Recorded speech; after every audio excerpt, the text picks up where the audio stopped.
Aquí comienza Hasta el Hueso, las artes ciudadanas.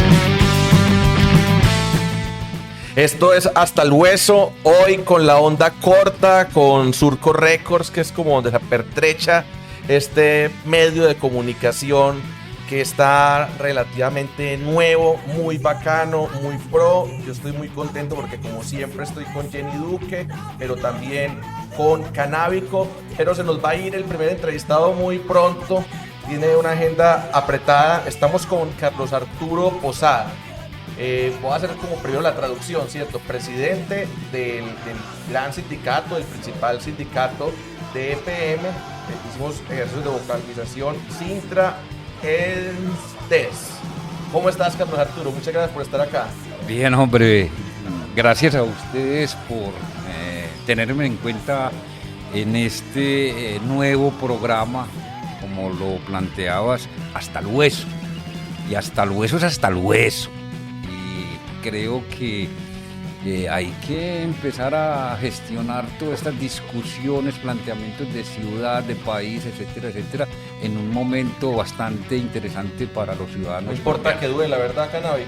Pero empecemos como con unos datos, porque aquí no queremos ser muy canzones, pero sí queremos como ser un poco pedagógicos con gente joven, patinetos, grafiteros, que no se conectan a veces mucho con los temas políticos, no son pues enfermos con la política como de pronto algunos acá.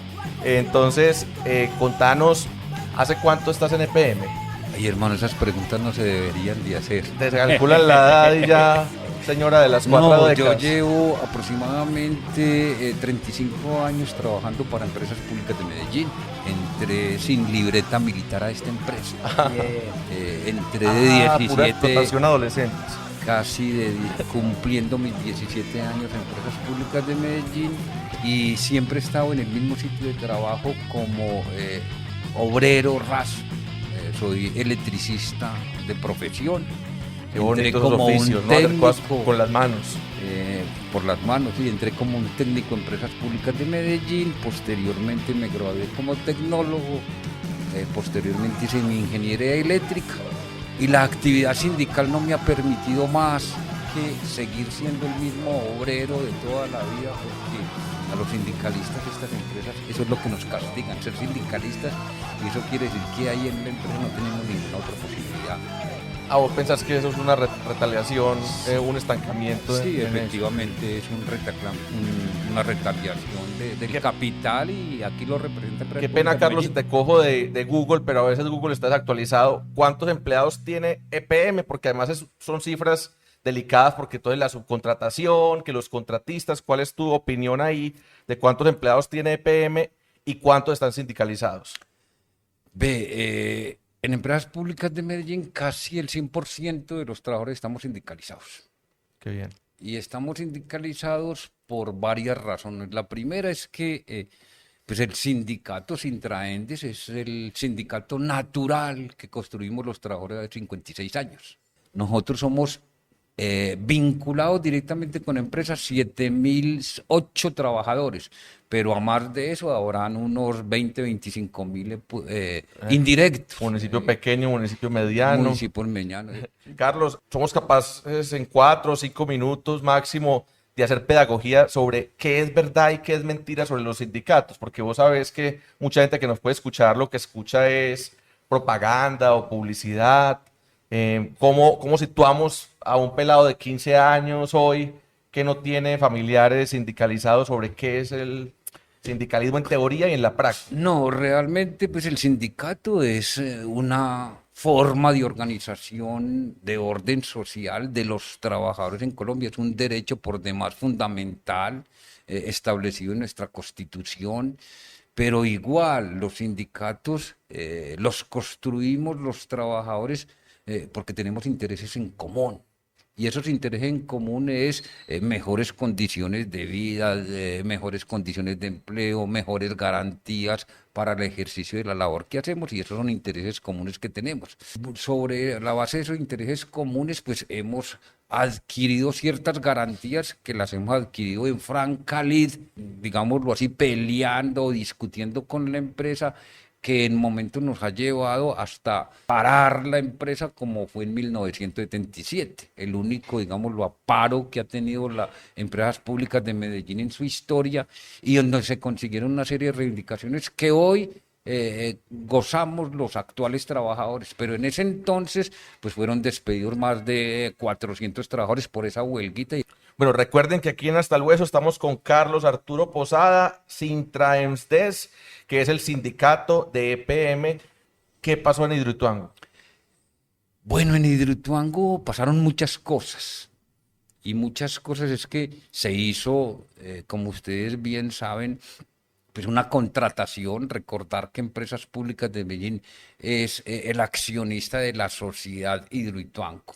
Ese es, y es accionista minoritario, una condición que perdió 5 o 6 años atrás, cuando era mayoritario. Recordar aquello de la toma hostil Eso de era la Hidroituango. gobernación de Alfredo Ramos. En la gobernación. Ahí empezó a ser Empresas Públicas de Medellín minoritaria, sobre la base pues de una serie de acciones no muy éticas que hizo la gobernación de Antioquia. Como accionista minoritario de Hidroituango, pues se le adjudicó la construcción de Hidroituango.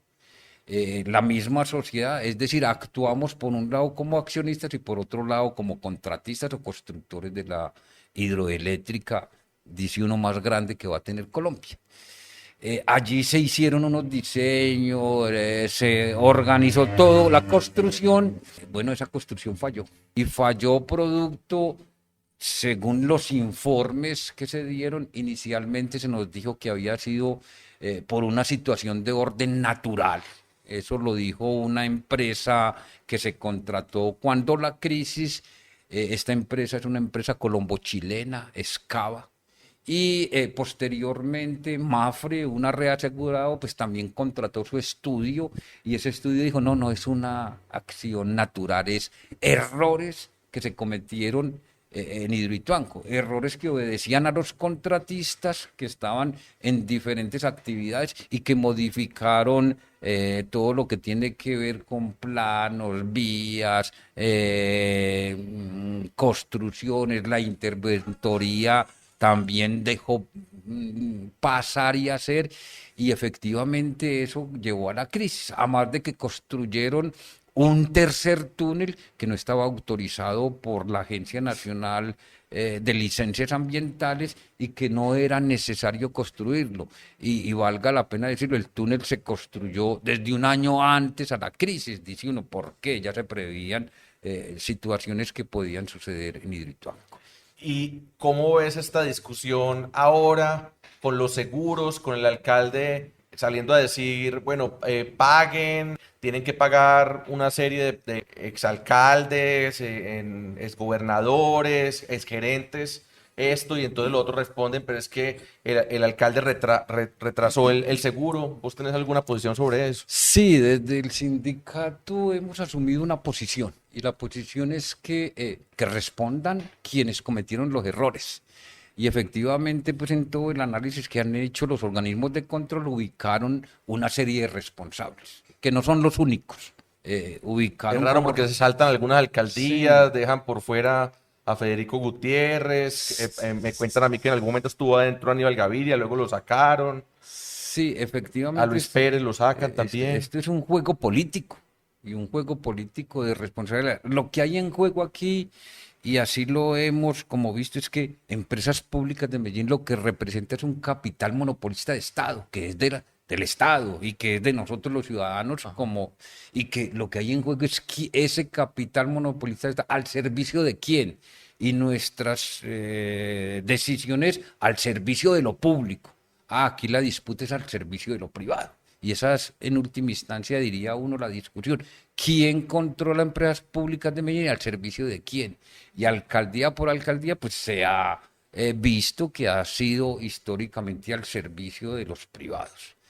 Hoy lo que creemos es que hay que variar esa situación, y se ha acomodado toda una reglamentación interna, lo que conocemos como eso del buen gobierno, de la política corporativa, y está acomodada al servicio de los privados, no es al servicio de lo público, así sea ético, a más que se construye sobre la base de una serie de criterios emanados de los organismos internacionales prestamistas, del Fondo Monetario Internacional, de la banca financiera pues colombiana y de la OCDE en particular, que son, digamos, los países trazando políticas para el mundo y en particular para América Latina.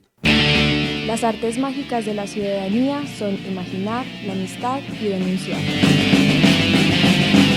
Yo veo como una cosa como del sentido común, y es que una cosa es meter las manos y otra cosa es meter las patas, ¿cierto? Cuando yo veo como un montón de gente metida ahí en ese baile y como con esas amenazas de, vea, de pronto le embargan el apartamento, tal cosa, no se está cayendo también como en alejar a la gente de lo público, pues porque uno dice, el día de mañana Canábico o Jenny hacen un doctorado, siguen creciendo en lo público, y meterse uno a gerenciar algo y entonces se cae algo. Yo sé que es muy grave lo de Hidroituango, pero entonces le quitan a uno el apartamento. ¿Cómo es eso de pagar por los errores? Porque no hay en este momento evidencia o casuística pues de corrupción. Sí, efectivamente, en estas entidades públicas hay una cosa en particular que hace Empresas Públicas de Medellín, y es que contrata un seguro para esas personas que toman decisiones.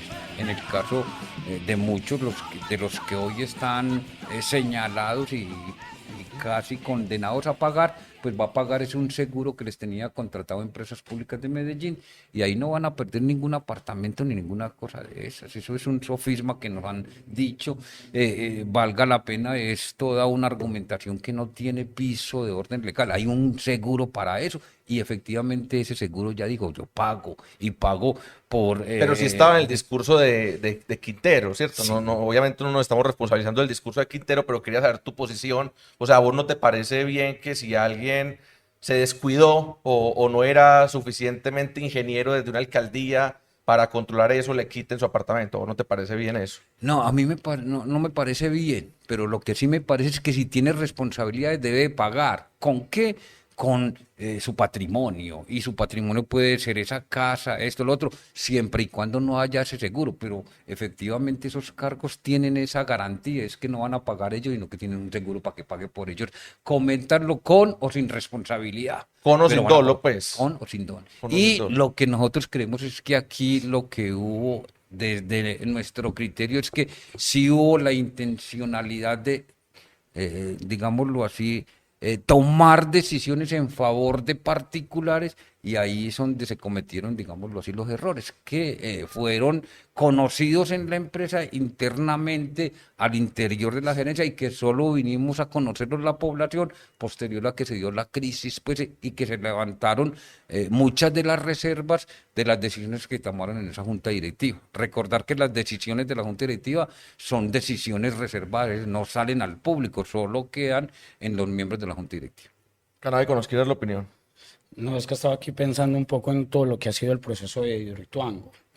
Y recuerdo que cuando estábamos con la red de organizaciones comunitarias y empezábamos los debates y las discusiones con los sindicatos, con el sector empresarial, con Sergio Fajardo, cuando llegó a la alcaldía, me doy cuenta es que aquí hay quienes están pagando errores de una planeación de hace más de 55 años. De acuerdo. ¿Sí? Y eso sí no le han tocado la puerta. No, y no se la van a tocar, porque es que han sido los caciques. Vos mencionás a cuáles han sacado de esas culpas, y cuando uno se va a ver su árbol genealógico en la política, son personajes ligados a quienes hace 55 años se han pensado el desarrollo de la ciudad y de Antioquia, ¿sí? Que en últimas también son como esos cacaos que entre lo privado, lo banquero y lo político son intocables, finalmente. ¿Y a quienes se están poniendo a pagar? A quienes tienen culpas y responsabilidades, pero que en últimas no han hecho directamente parte como de esos quereres, diría mi papá, frente a lo que ha implicado pensarse el desarrollo de la ciudad y de Antioquia. Finalmente, aquí, como diría una amiga en común, Luz María Munera, aquí fracasó el modelo de desarrollo, y eso no lo han querido reconocer y no lo van a reconocer, ¿sí? Yo creo que también por ahí va filtrando un poco la discusión, porque lo que pasa es que el alcalde, ahora entonces ya el alcalde se va a agarrar con el presidente, porque entonces el presidente y varios de sus coequiperos dicen es la plata de Hidroituango se recuperó, fue gracias a una decisión del presidente, después que no, que gracias a una decisión de la Contralora. El alcalde se hace campaña y manda a poner vallas en la ciudad Estamos en una cosa de diciendo culto a la que personalidad recuperó. tremenda, Exacto. ¿no? Convertimos la política y la construcción del desarrollo en unos cultos a la personalidad, que eso es delicado a portas de un escenario electoral como el que tenemos. Estás escuchando Hasta el Hueso, las artes ciudadanas. Un poco es como el ecosistema empresarial que hay, ¿no? Vos te levantás como alcalde, como gobernador en un municipio, en un departamento y ves qué empresas hay, ¿cierto? Y puede ser muy factible, pues que para una cosa de envergadura se la des a las empresas más grandes o que tengan oligopolios o que tengan monopolios, pero si se lo hubiera dado a otra empresa, no hubiera pasado eso, o a unos chinos, o a qué, porque es que a veces yo me pongo como en los zapatos de un alcalde o de un gobernador, pues sobre todo de los decentes, porque los corruptos no me caben en los zapatos, pero yo digo, había que elegir dentro de algo, ¿cierto? Y finalmente las licitaciones a veces terminan ganándose los grandes, o... Sí, lo que pasa es que el cuestionamiento no es porque se la dieron o no dieron, el cuestionamiento hoy es porque modificaron en aras de ahorrar para su pecunio. Claro, voy a poner un ejemplo, el túnel tiene técnicamente unas condiciones que exigen un cemento de tal calidad. Ah, si le rebajo a esa calidad del cemento, ya estoy ahorrando plata. Y ahí fueron muchas de las cosas que hicieron. El muro, efectivamente, y hablo del muro es de la presa, el muro efectivamente, pues lo que se ha dicho es que fue construido inicialmente con unas condiciones, pero posterior por las redes con otras condiciones que ya no son las condiciones técnicas que exige un proyecto de esta envergadura. Igual las carreteras, igual el hierro, una serie de cosas. Entonces, eso es delicado y no cuestionamos porque ese ha sido la adjudicación al sindicato. No, es porque en esa adjudicación no cumplieron con los requisitos técnicos a que se comprometieron por ahorrar y por ganar más en detrimento de que de la misma construcción y en detrimento en última instancia de nosotros la población. Pasemos a este último tema, ¿cómo a Medellín? Ay, esa sí es más dura, hombre. No, a ver, nosotros Estamos en todos estos aires y tenemos discusiones como dos veces al día de cosas sobre revocatoria. Medellín. Lo uno es reconocer que en Medellín, pues, empresas públicas deben jugar un papel determinante en la vida, digamos, social, política y económica de la ciudad. Y desde ese punto de vista, pues nosotros hemos planteado siempre de que paguen los responsables y efectivamente el cálculo de lo que hoy se ha invertido en Hidroituango es de 18.3 billones de pesos, cuando fue un proyecto que debía valer 11.2 billones de pesos, es decir, ya tenemos un sobrecosto. Fuera de eso se calculó que los daños eran de 9.9 billones. Solo hemos recuperado 4.3 billones. ¿El resto qué va a pasar?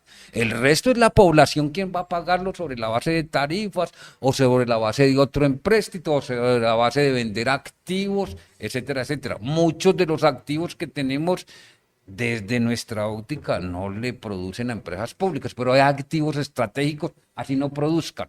Y no podemos, en detrimento del país, de la nación y de lo estratégico, vender activos importantes para el país. El caso de UNE Telecomunicaciones, que fue la propuesta de este alcalde. Pues efectivamente nosotros nos opusimos a vender ese recurso estratégico.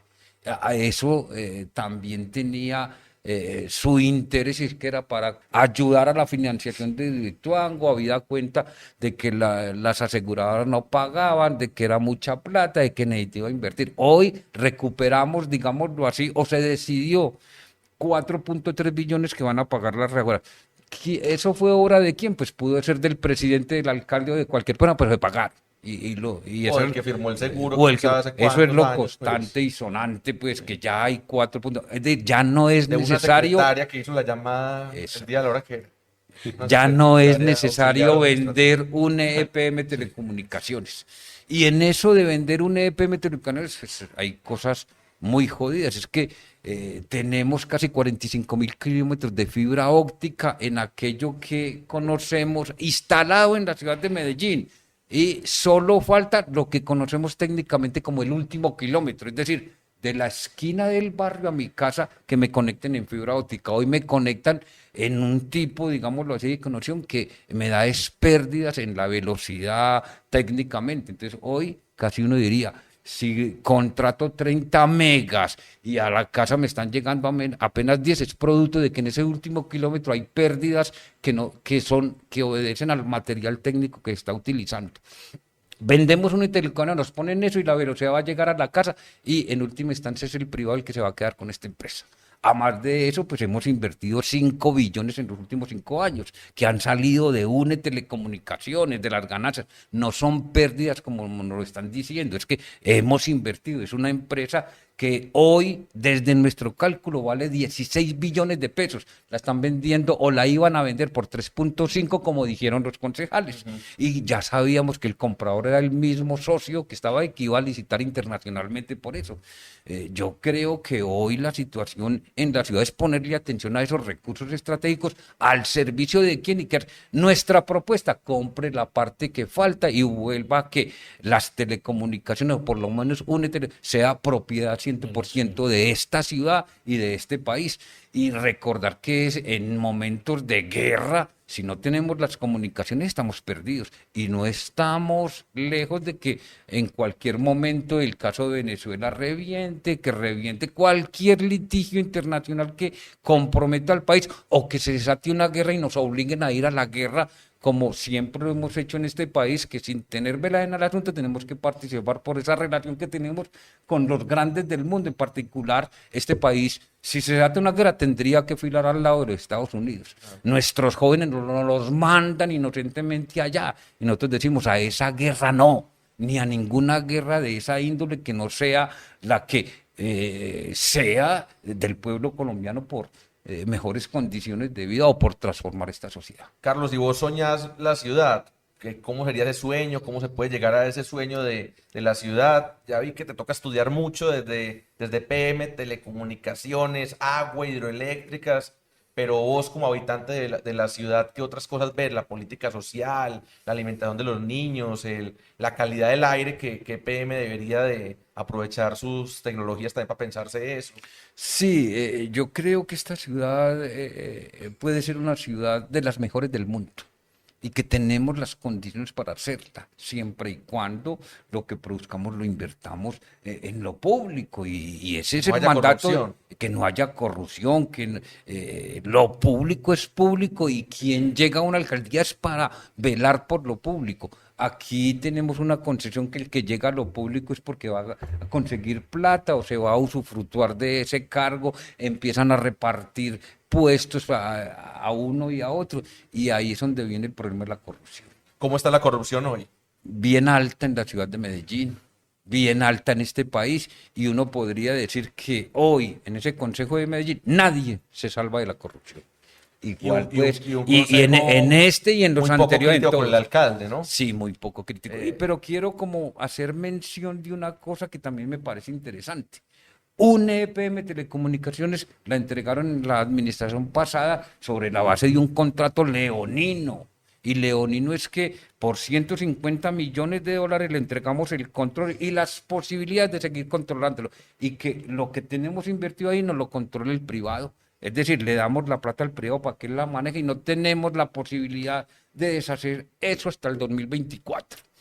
Hombre, yo creo que nos tenemos que aguantar y el 2024 hay que deshacerlo. Y hay que deshacerlo porque hay que recuperar la empresa de telecomunicaciones para el país y para Medellín. Y una empresa que es rentable y que desde lo rentable pues va a garantizar inversión social para la ciudad de Medellín. Y entonces este alcalde posa de izquierda, se va acomodando ahí, pero no es capaz de contrarrestar la corrupción o solo la corrupción de unos enemigos. ¿Cómo leemos eso que vos me decís que está muy alta la corrupción en Medellín? Yo creo que el beber de tantas aguas es un lío. porque le tiene que responder a todo el mundo. Y lo que uno ve en el alcalde es que sus relaciones con liberales, conservadores, con la izquierda, con una y con otra Con el cosa, uribismo. y con el uribismo, eso es un lío, y entonces hay que responderle a todos para poder gobernar. Uno casi desearía, o eso no es, pues, pero aguas tibias sí es muy jodido, porque no sabe uno, pues, en esas aguas tibias hacia dónde va, entonces la... A veces hay que llegar hasta el hueso. Se va volviendo como un disfraz también muy camaleónico los políticos, ¿no? Él también fue candidato del Partido Conservador, pues estamos como en ese lío también de esa pedagogía, o sea, Sí, ¿cómo pero- le hacemos la autopsia para saber si alguien sí tiene una política social de verdad, si es de izquierda de verdad? Eso sí es cierto, pero con todas y esas dificultades, con esa situación, tampoco pues para caer al otro extremo, entonces revoque para que se monte el de Álvaro Uribe Vélez, pues por decirlo así, que también sabemos que ha hecho aquí en Antioquia y en este país. Y en ese sentido, pues también desde la organización sindical hemos definido que no le jugamos a la revocatoria. Estamos en Hasta el Hueso, con gente del colectivo Morada, con Carlos Arturo Posada, con Canábico, felizmente ya con la Onda Corta, que está ubicada en Surco Records. Pidamos recreo para darle la mano y las gracias a Carlos y hacer un último extratiempo. Bueno, hasta luego, pues hacemos Muchas gracias, el recreo Carlos. y me retiro.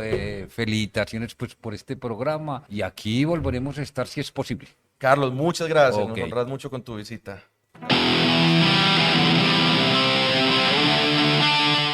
Llega la columna vertebral, a ver si armamos este esqueleto.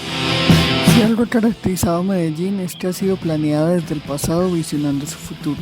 Definieron vías, sembraron árboles y pensaron en los proyectos mucho antes, años antes de que estos fueran ejecutados. Pensamos que estos inician con el alcalde que lo inauguró, cuando es uno más. Tal vez el más importante porque ejecutó en algunos casos una idea que se quedó guardada en el cajón o que ya estaba planeada pero no se había llegado el tiempo de su ejecución. Proyectos como el metrocable, calles o avenidas o la arborización son ejemplo de ello. El caso de Hidroituango es uno de esos proyectos que se había planeado hace tiempo atrás.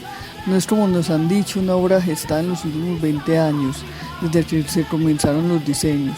Esa se gestó en los años 60 localizando un punto específico sobre el río Cauca, en el llamado Cañón del Cauca, donde se podría hacer la hidroeléctrica, y uno de los primeros líderes del proyecto fue José Tejada, y con participación de la empresa Hidroituango. Es triste ver cómo han dado la idea de integral entre el proyecto gracias a que por estos tiempos alcaldes nombraron como gerentes a sus amigos, que a su vez eran amigos y fueron empleados de Integral, y por ayudar a esta empresa, entre otras, este EPM la hace partícipe de magno proyecto para salvarla o fortalecerla. Otra mentira que se cuenta y que contradice lo anterior ya mencionado es que los alcaldes y gerentes que han sido investigados son culpables tanto del pasado como del futuro del proyecto. Me explico. Se dice que son responsables de las masacres del territorio, como si al decidir iniciar el proyecto se planeara desde los 70 de comenzar a ir preparando un profesor de matemáticas de universidad para que, cuando llegara el momento, saliera de allí a recorrer las calles y hacer campaña política de puerta en puerta. Y por el otro lado, gerentes eran nombrados en las empresas en los 80 para luego renunciar a su cargo, no dirección, y esperar pacientemente que 20 años después ese profesor lo nombrara gerente para obedecer a la empresa que alguna vez lo designó y que no es la única a la que ha pertenecido. Entre ese transcurso de tiempo de universidad, en el caso del profesor, y años de ser empleado o gerente, ellos, los supuestos autores intelectuales del desastre, iban tomándose los territorios por medio de las armas, desplazando y matando a las personas para obtener los terrenos que serán engordados al momento que la empresa llega a negociar o expropiarlos.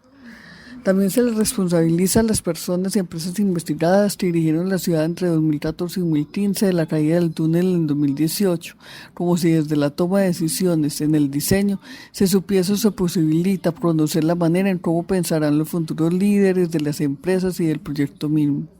Es claro que el proyecto también cumple para reafirmar la identidad del antioqueño, que es capaz de dominar la naturaleza por medio de la ingeniería, no importa el riesgo.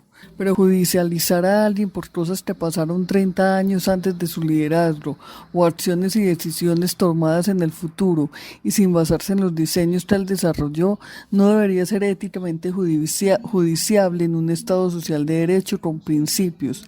Y si eso pasara, no creo que ningún funcionario público se atrevería a hacerlo si es que cualquier decisión que en su momento se pensaba correcta va a ser juzgada porque en un futuro se tomaron malas decisiones. Si el error o el proceso de aceleración viene desde los diseños y el cronograma, es factible, pero hasta ahora eso no se ha puesto sobre la mesa. No me malinterpreten. Muchas decisiones y acciones realizadas en el territorio pueden ser juzgadas y cuestionadas. La manera en que se conversó con la comunidad, que pudo haber sido monólogos, el respeto que ésta merece por los muertos, desaparecidos y desplazados por la guerra, el que no seamos conscientes de que tanto progreso les traerá a ellos de esa obra, el hecho de que pensemos en mera obra como el progreso orgullo de los antioqueños, en la ingeniería como una ciencia alejada de las ciencias sociales y el riesgo que acarrea una obra de estas magnitudes hace pensar hoy que es el futuro de ese tiempo, que la obra tal vez no debería haberse hecho. Ese pudo haber sido una opción, sí, pero no lo fue. Y si hoy en día esa obra no existiera, estaríamos contando otro cuento. Con tanto uso de la tecnología y un consumo mayor de bienes que requieren de conexión y el poco interés en inventar la manera de que algunas máquinas vuelvan a la manualidad para quitarle el peso a tanto uso eléctrico, vemos que cuando las turbinas funcionan, vamos a agradecer por esta obra y se nos olvidará tal vez lo malo de ella.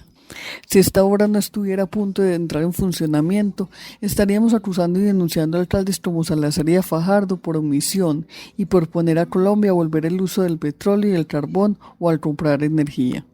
Es más fácil ser crítico que dirigente, sobre todo si el crítico analiza la situación por fuera de la barrera y posterior a los hechos. Pero si algo parecido nos pasa, terminamos tomando las decisiones que tanto criticamos. Escuchábamos a Marta Peláez.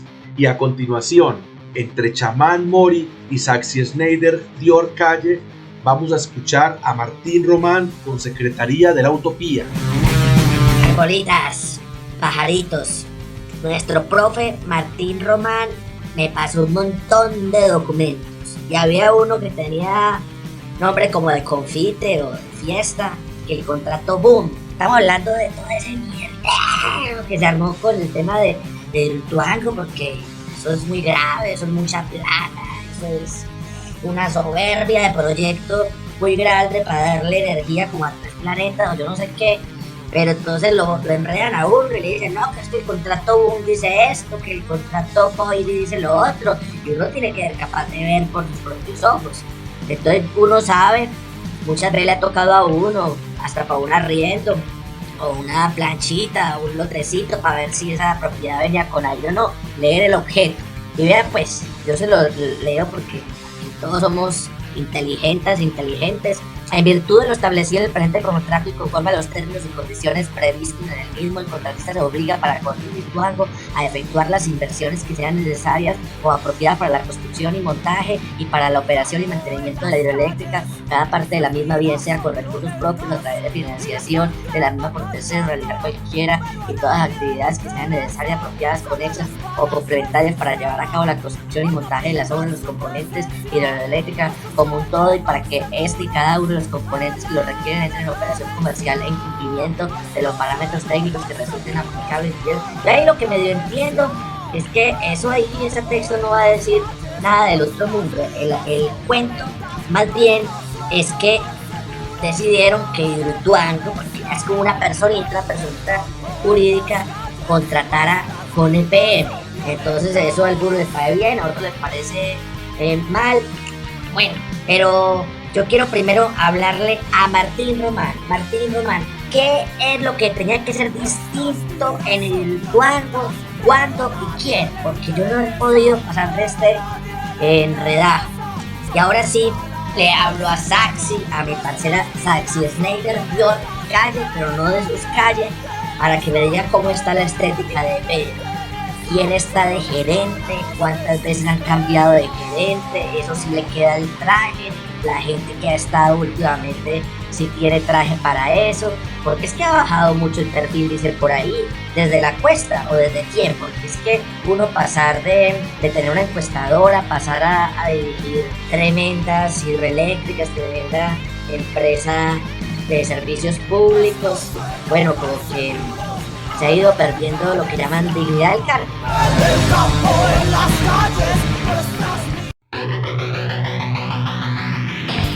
Mi estimado y amado alcalde Chamán Mori, estoy muy halagado por tu confianza y quiero presentar unos aportes a tus preguntas que invitan a imaginar otras formas de vida. En relación con el primer punto en tus cuestionamientos, lo que tenía que ser distinto es la forma de generar energía eléctrica, el trato con las comunidades y la forma como se ejecutan los proyectos. Es claro que somos un país y un departamento con abundante agua y saltos, que posibilitan tener una energía eléctrica a partir de la fuerza hidráulica. Pero una ciudad imaginada implica contar con otras formas menos violentas para el agua, la vida y la calidad ambiental. En este sentido, mi posición es que un proyecto del tamaño de Rituango debía implicar un estudio más profundo de alternativas, el cual no fue completo, y desde su concepción se sabía que era un riesgo tanto en su construcción como en la operación. En relación con las comunidades, es importante preguntarse por qué un proyecto de desarrollo no beneficia a las comunidades que son impactadas por esto. Y al contrario, lo que se ve es desplazamiento, a veces violento, es decir, hay generación de víctimas del desarrollo. Y lo último, que es la forma de ejecución, es un gran reto para la alcaldía de la imaginación. Y fundamento esta afirmación en el por qué los contratistas se retrasan, piden valores extras, como si esto fuera normal. En el caso de Hidroituango, según EPM, el sobrecosto es de 6 billones de pesos. Les recuerdo que el valor inicial era de 12 billones, es decir, se requiere más de la mitad del valor inicial para terminarlo. Entonces, ¿para qué sirven los diseños detallados y el cálculo inicial? La segunda parte de tus preguntas son el meollo del enredo de Hidroituango. Mi primer aporte es que según el contrato BOOMT, EPM es la principal responsable de las decisiones que se han tomado y se tomarán en la hidroeléctrica por los próximos 50 años. Y es claro que hubo retrasos por parte de los contratistas, por muchas razones. Pero EPM siempre lo hizo, y por esa razón, por ejemplo, aprobó el plan de aceleración, el cual, según la Contraloría General de la Nación, es tardío y carente de rigor desde el punto de vista técnico. Vale la pena recordar que este plan se firmó en el 2015, es decir, bajo la gerencia de Juan Esteban Calle Restrepo y siendo el presidente de la Junta Aníbal Gaviria, el cual era alcalde de Medellín para ese país. Luego sucedió la contingencia. Según los estudios posteriores, demuestran que se ocasionó por una serie de errores y cambios en los diseños, los cuales también eran conocimiento de EPM. En conclusión, mi admirado alcalde, Hidroituango es una serie de errores, o como lo llaman algunos estudiosos, una catrasca, cagada tras cagada. Y lo que debemos aprender es que hay límites éticos y de hecho para la soberbia humana. Pues, querido Chamán Mori, tan lindas tus preguntas, ¿cierto? No, vos sos muy enredado para hacer preguntas. Pero bueno, ahí vamos a ver si yo soy tan inteligente como dices, que los inteligentes y las inteligentas, si soy capaz de responderte. Ve, pero no me preguntaste hoy por quién iba a votar, o por quién no iba a votar, o por quién recomendaba. ¿Qué habrá dicho ese señor Carvalho? ¿Cómo quedaría de bravo conmigo porque le dije que ¿cómo se llama? La palanca, él estaba encantado con esa palanca, claro que yo también hubiera estado más feliz que un berraco, pues. Bueno, que se ha bajado el perfil y que se ha bajado lo que quienes han llegado a empresas públicas, pero claro que sí, que se ha bajado desde cuando el señor de la Cuesta también. Él podría ser muy pispito y muy bien vestido y muy habladito de paisa como yo, pero también bajó, porque es que uno venirse de unas encuestadoras donde todo el trabajo se lo hacían y uno solo daba el informe, Es muy berraco para ir uno a dirigir una empresa como Empresas Públicas, pero yo sí te digo, Lucas y Jenny, nada más terrible que lo que está pasando en esta administración. ¿Cuántas veces? 4 veces ya, no me acuerdo ya, ni siquiera, y yo que ando tan pendiente. No, de estética, 0, porque además feísimos los señores que han contratado. La única y medio bien paradita y todo fue esa que dejaron encargada un tiempo, que me parece que sí, era una mujer que sabía, que tenía unos elementos técnicos, ojalá la hubieran dejado.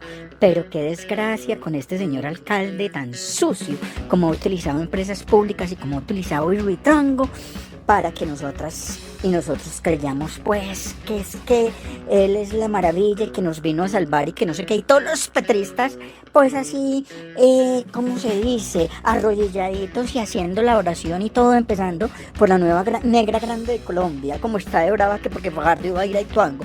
Ya ella aquí, oíste, esa señora, ¿será que se quede dueña? Ay, pero no, volvamos pues al tema de Empresas Públicas y lo que la estética, la ética, todo, Lucas y Jennifer, Chamamori, ¿qué hacemos? Sí que ha bajado, pero no solo con los gerentes. ¿Qué les parece a ustedes a la Mavera como ha trepado?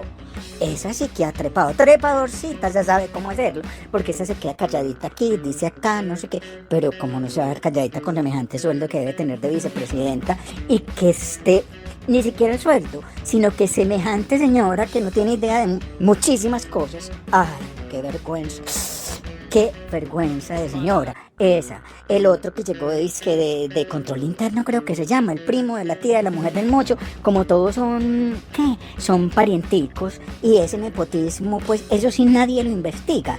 No, te digo, Lucas, que si algo ha pasado terrible en esta situación, Jenny, en estos 2 años y lo que lleva este señor, pues 2 añitos y más, es la vergüenza de lo que ha pasado en Empresas Públicas y lo que ha intentado hacer con Hidroituango. Es que, ¿cómo les parece, pues, que hacer que aseguradoras no habían pagado, hacer puesto ese montaje? Porque el man es de mero show.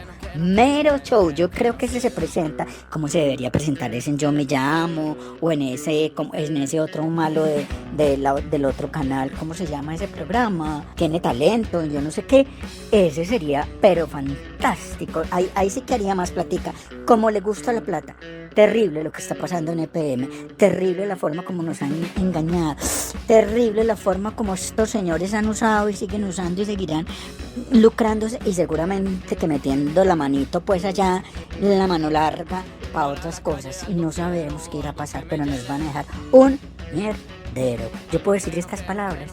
Muchísimas gracias, mis amores, nos vemos, pero no me voy a quedar sin decir que yo sí votaría por Mabel Lara, por Humberto de la Calle al Senado, por personas como esas que son honestas y que han tenido una cantidad de posiciones claras. Hoy no votaría por nadie, ni para lo uno ni para lo otro, ni en sentido contrario del centro democrático. Por nadie. Ya pues.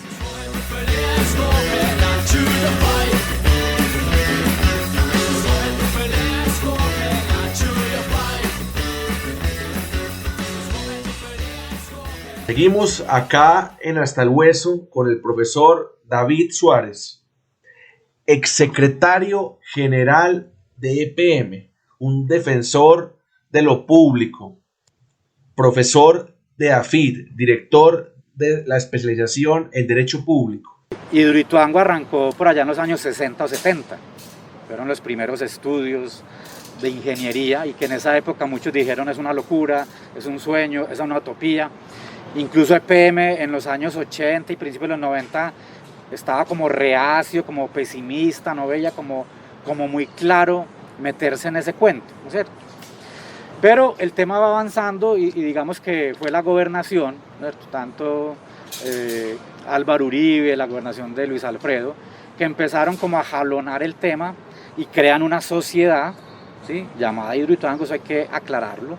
Hidroituango es una sociedad, ¿sí? Es una sociedad más allá del proyecto. El proyecto se llama Hidroituango, pero hay una sociedad, una persona jurídica, claro, que se llama Hidroituango, que hoy día es bueno saberlo, eso pues tiene otra historia, pero hoy día la mayoría la tiene en el departamento y el IDEA, ¿sí? El IDEA tiene como el 50 punto algo y el departamento como el 2, entre el departamento y el IDEA tienen casi el 53%.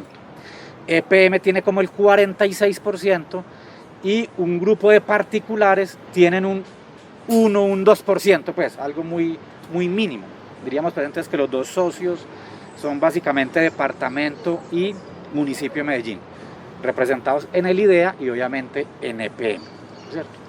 Entonces digamos que esa sociedad, que esa mayoría del departamento incluso se dio una cosa que llamó la toma hostil, así se le llamó, años 2008, 2009, donde EPM y el departamento estaban igualaditos y el IDEA fue y le compró acciones a algunos particulares y quedó con la mayoría. Eso le llamó toma hostil porque EPM quedó un poco como incómodo con el tema, ¿cierto?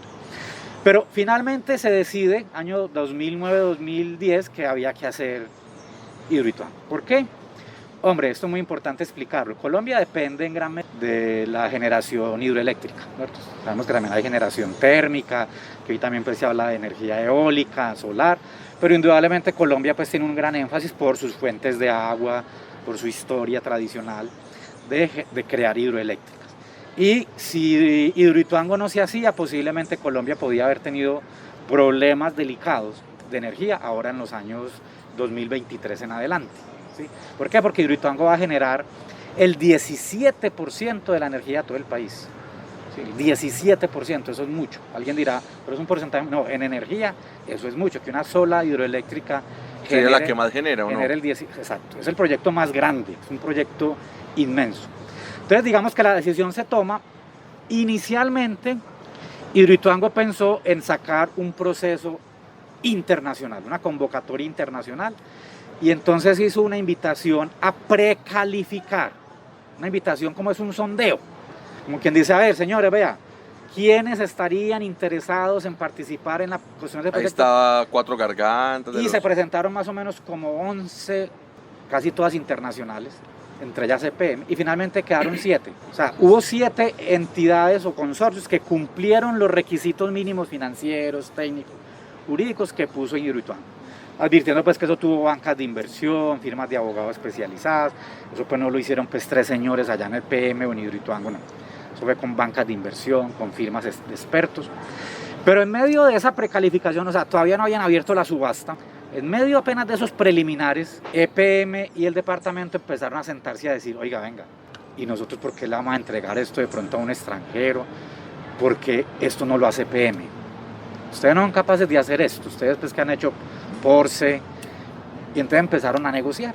Gobernador de la época, Luis Alfredo Ramos, Alonso Salazar, Álvaro Vázquez del IDEA, en EPM, Federico Restrepo Posada, empezaron a dar unas reuniones y llegaron a la conclusión, fue casi que un acuerdo, recuerda, ellos son los dueños, son los socios, dijeron, hombre, no, hagamos esto a través de EPM.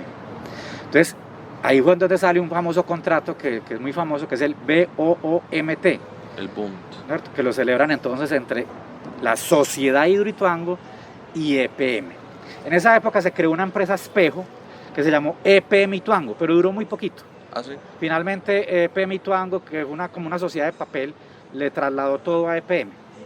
Entonces, ese BOMT, ¿qué significa? Eso es una sigla, pues es una forma de contratar, un contrato atípico, es casi que un modelo de financiación.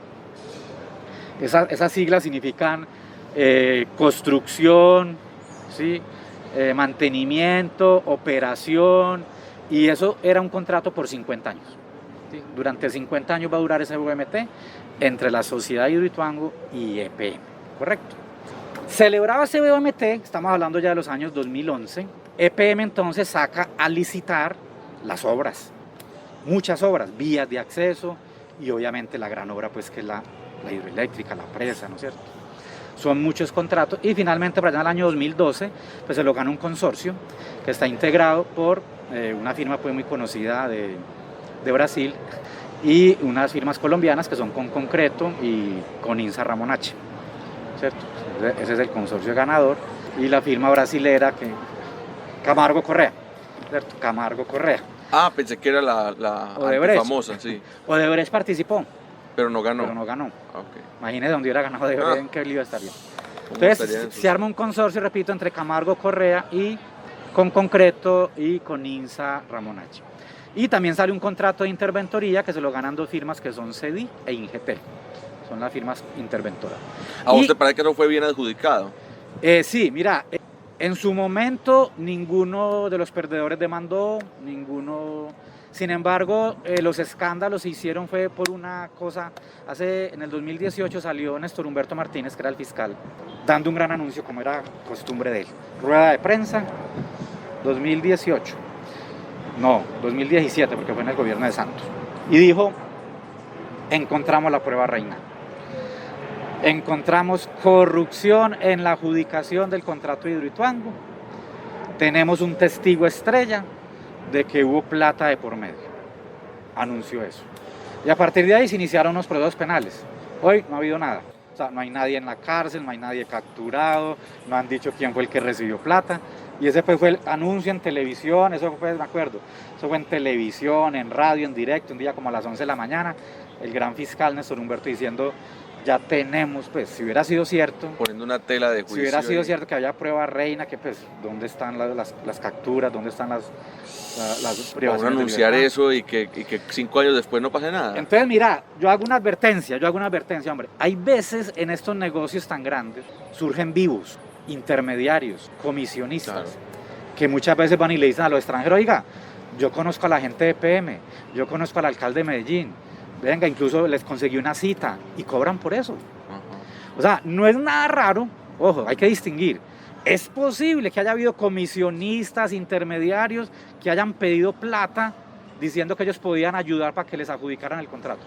Pero hasta ahora nadie ha dicho el gerente de PM de la época o el gerente de energía o el ingeniero tal pidieron plata o les dieron plata.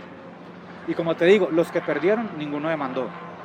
Ni en su momento ninguno de los que perdió dijo en el PM hubo, o sea, nunca, eso fue en el 2012. Las partes interesadas. Fíjate, pasó 2012, pasó 2013, pasó 2014, ni la Procuraduría, ni la Contraloría, ni la misma Fiscalía. Néstor Humberto salió con eso, de que tenía un testigo estrella. Hoy no sabemos quién es el testigo estrella y han pasado ya 4 años desde el anuncio de... Entonces yo creo que ese contrato... ¿Y a quién le servía ese anuncio?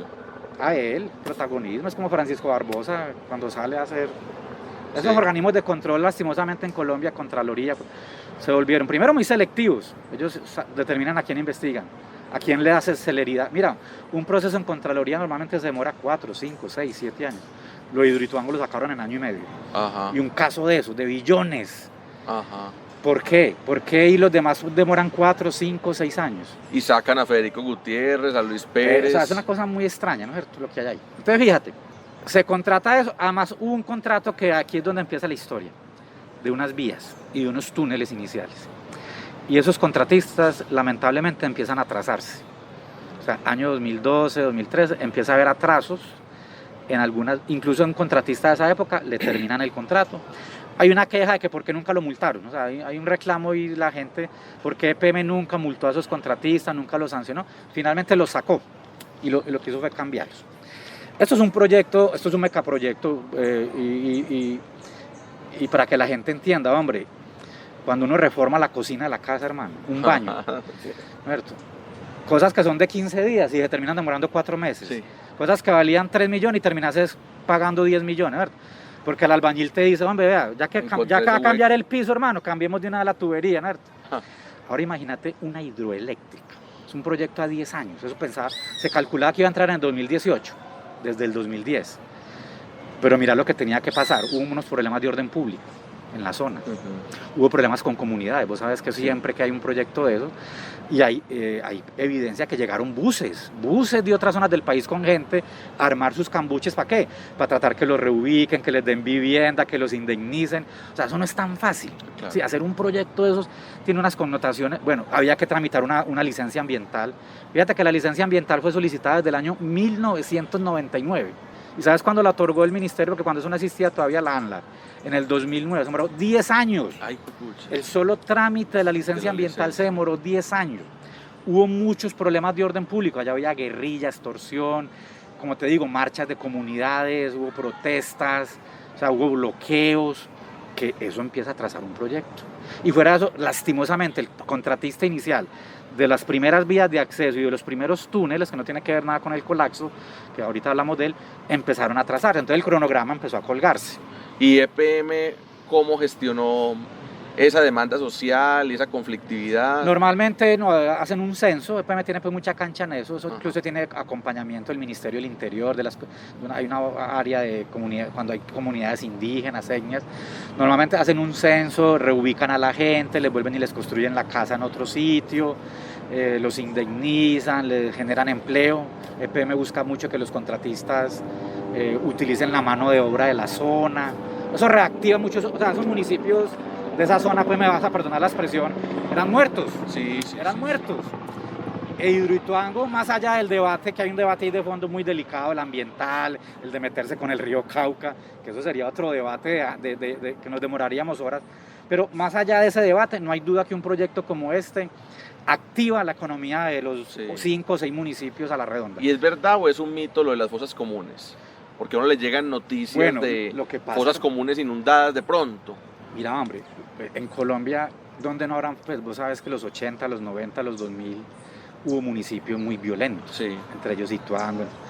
Entonces, no es raro que en las zonas aledañas o del proyecto haya habido, pero de ahí a decir que EPM pues se alió con los paramilitares, como han dicho algunos. No, pero es que algunos han dicho, lo comento es porque algunos han salido a decir, es que EPM le hizo el favor a los paramilitares de enterrar o a la guerrilla. No, pues yo no creo que EPM pues sea cómplice de paramilitares o de guerrilleros, pero que de pronto en esa zona, de hecho pues la JE ya ha hecho varias visitas, la JE ha estado investigando, la JE ha tomado testimonios, pero mira que la JE tampoco ha salido pues ha salido a decir pues cosas contundentes.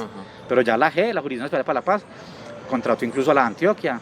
Ha habido gente tesa de la Antioquia, arqueólogos, antropólogos. Pero hubo el esfuerzo, pues que uno diga, es que EPM puede contratar 100 arqueólogos y ponerlo a trabajar un año antes de que inunden una zona. Yo diría que para ese tema de fosas comunes no se hizo un trabajo así exhaustivo, técnico, de muchos meses, no.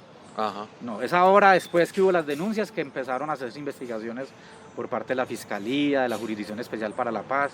Claro. Años, imagínate, 8, 10 años después de haber empezado. Ya es muy difícil recoger pruebas, testimonios, ya ir a buscar los sitios. O sea, mira lo que ha pasado con la Comuna 13, ¿no? La siguiente sociedad tiene que ser imaginada por artistas. La mayoría de entidades públicas, sin duda, se maneja cierto grado de indolencia, cierto grado de apatía. Pudieron haber, en todos los proyectos que se hacen, pudo haber habido mayor diligencia, mayor cuidado, ¿cierto? Pero hay que decirlo, o sea, yo al menos no recuerdo, pero puede ser, estar mal informado, pero yo no recuerdo que en esa época, es decir, en la época en que empezaron, 2009, 2010, 2011, yo no recuerdo que alguien haya hecho alertas o haya prendido alarmas. Es decir, porque vos sabes que también la gente trabaja a punta de alertas, de alarmas, ¿no es cierto? Entonces yo no recuerdo, o sea, yo creo que este tema surgió fue ahora. 2017, y de pronto era una empresa hecha para 2018. Que no existiera ese canal de comunicación.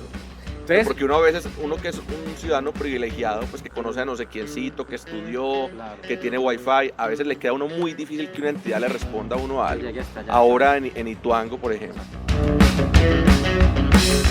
Estamos en el año 2012, 2013, 2014 y ya el cronograma empieza a tener problemas. ¿Y por qué? Porque estos proyectos hay que hacerlos en ciertas épocas del año, hay que aprovechar el invierno, hay que aprovechar cuando el río sube, cuando el río baja, y si no se hace en un momento dado, se puede atrasar 8 meses, un año.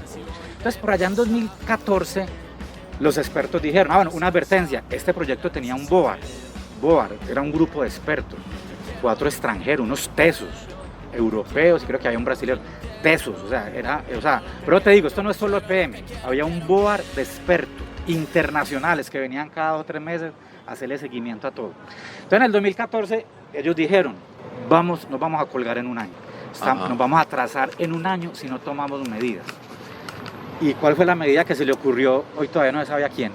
Dijeron, vea hermano, ya no alcanzamos a utilizar estos 2 túneles que estamos haciendo, hay que hacer un tercer túnel. Entonces ahí aparece la famosa GAT, Galería Auxiliar de Desviación, o lo que llaman tercer túnel. Entonces en el 2014 PM le dijo a los contratistas, al BOAR de expertos, hermano, hay una propuesta aquí de hacer un tercer túnel. 2014, entonces estaba ya Aníbal Gaviria de la alcaldía y Fajardo gobernador. Gobernador. Juan Esteban Calle gerente. Tenemos que hacer un tercer túnel o la famosa GAT. Tercer túnel. Porque no vamos a alcanzar por el otro lado. Y ahí nos ahorramos el tiempo. El BOAR, esto es muy importante, porque cuando le presentaron eso al BOAR, porque eso se pega mucho el alcalde, la Contraloría, los del BOAR dijeron en una primera acta, no nos convence esto, Pero al cabo del tiempo empezaron a madurarla y finalmente el BOAR se subió al bus. Afortunadamente EPM, desde esa época, que eso a todo el mundo se le olvida, EPM en el 2012-2013 dice, hijo de madre, yo tengo que conseguirme una póliza adicional. O sea, todo contrato en Colombia tiene pólizas. Ese contrato tenía unas pólizas. ¿De quién? De Sura y de Chu. Pero ¿eso qué cubre? Eso no cubre más del 10%. Pero EPM, hermano, yo no sé a quién se le ocurrió eso. Ojalá saberlo porque hay que hacerle un monumento. EPM dijo, ¿sabe qué? Yo me voy a conseguir una póliza aparte. Y ahí fue donde aparece la póliza de Mapfre.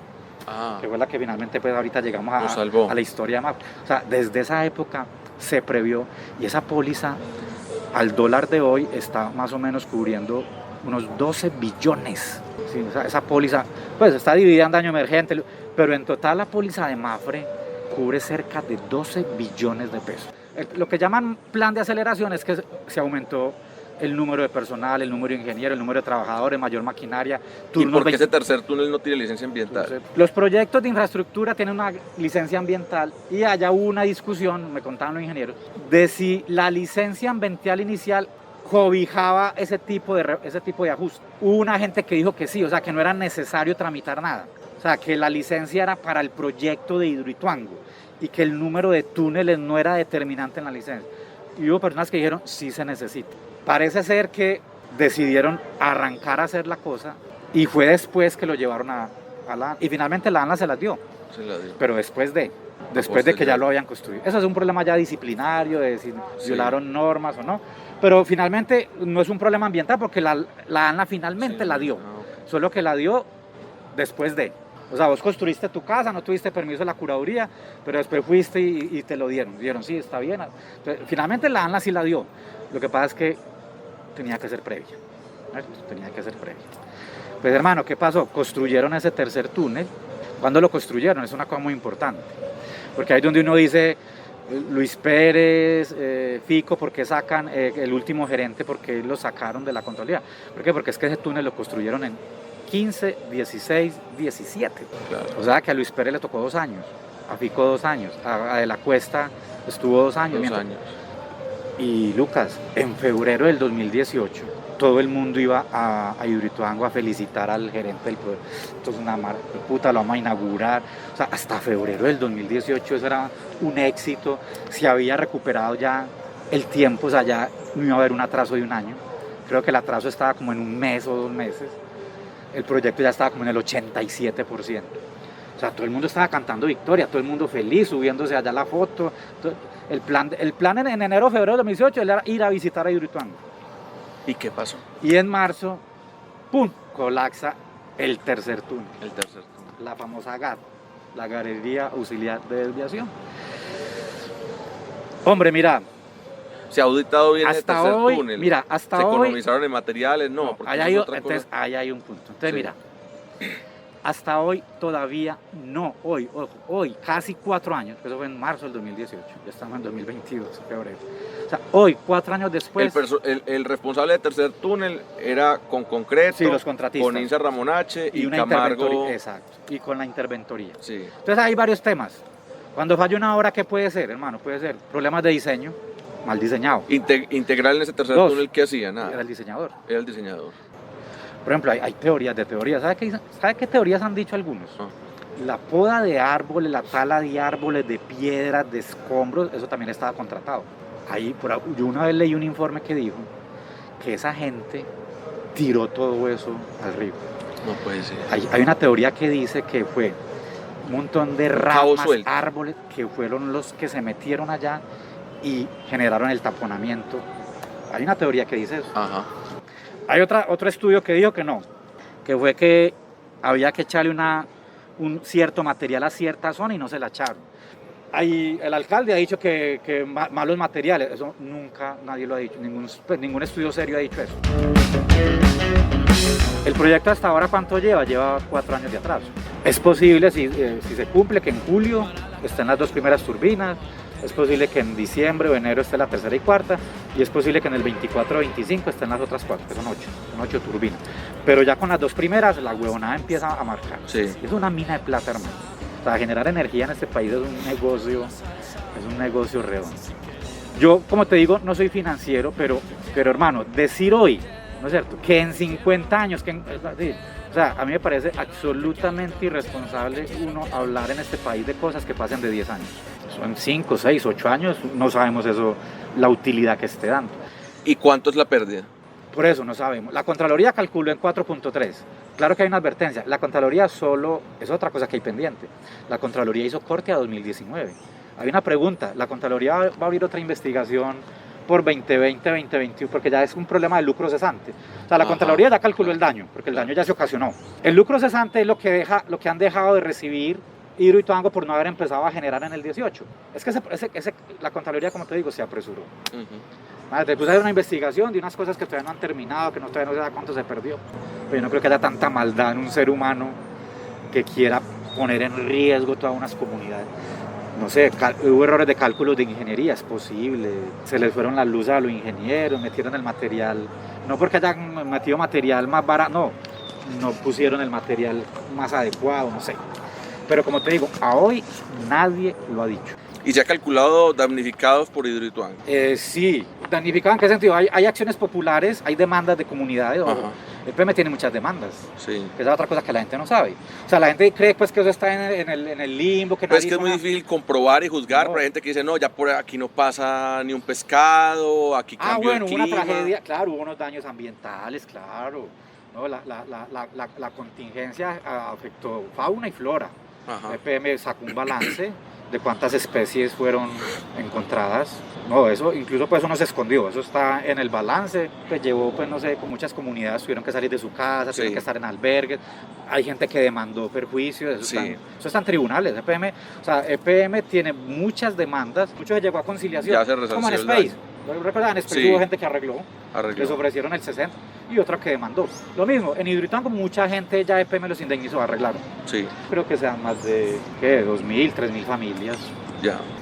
Pero sí hay que decirlo, yo lo digo, pues, yo no soy experto en eso, pero obviamente fue una apuesta muy agresiva y muy brava. O sea, muy quijotesca, meterse con el río, muy del hacha de los mayores, ¿no? O sea, es decir, meterse con el río Cauca. Me parece que era una apuesta bastante agresiva, arriesgada. No estoy tan seguro si sí se midieron seria y técnica y rigurosamente todos los posibles riesgos que podía haber, lo que significa meterse con un río como el río Cauca.